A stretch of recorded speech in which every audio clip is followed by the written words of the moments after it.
Okay, we're back. Part three now. Okay, so I'm gonna be talking to you about this. So with part three, I got to the point where I got some medication. We put a name to it, and I can fully live in this thing that I couldn't put a name on. The thing that I thought I was just putting it on. So once we declared that it was chronic neuropathic pain, my body decided to start having a field day because I was more aware of what it was. I could tell the nerves in that were in my face, like the network of nerves. So if you can imagine, and some nerves in my eyes were hurting, and sometimes the noise would translate into pain. I was able to tell nerve endings because I know there is a nerve that goes from here to the bottom of my neck. I knew where a nerve started and ended because neuropathic pains basically is if you have a body that have been attacked often. I've had many surgeries in my life. If you have a body that have been attacked often, that a body that has been into surgery so many times, so nerves start to be animated. They every time at some point, every time you move, you feel that you're attacking them. So they will try to protest. So the chronic neuropathic pains basically is both nerve endings. So however long is the nerve, both ends of the nerve will start hurting. So and sometimes it will just be one at a time, or it will be a whole network of them starting to talk to you. And when they're talking to you, boy, you can't focus on anything else. So I started to name mine Shaniqua.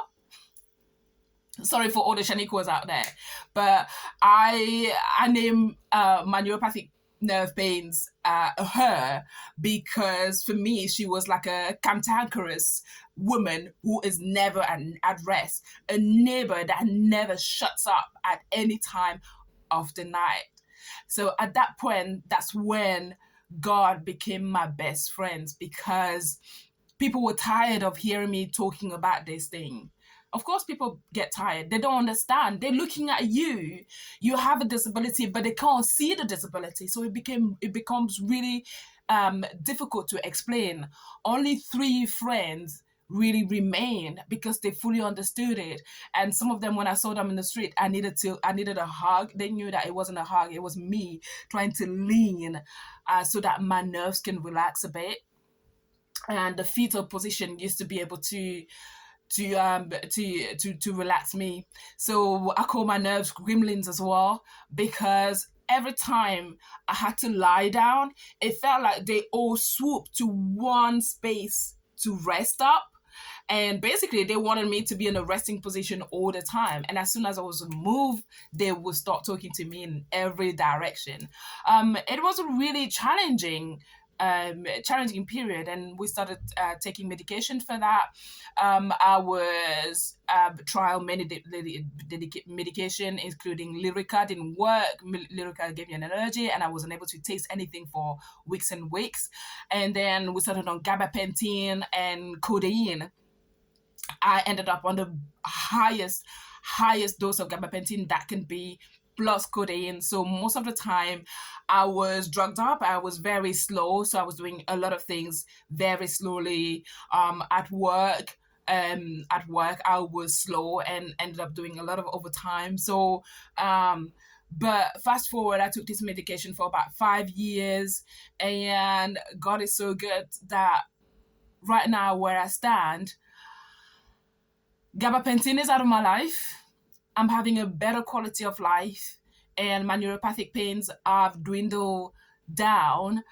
Mind you, I don't have a full time job anymore because I run a business, and that business allows me to rest a bit more. So now I am more on codeine. So I'm maximum 4 to 6 codeine a day, but it depends of the level of activities that I get.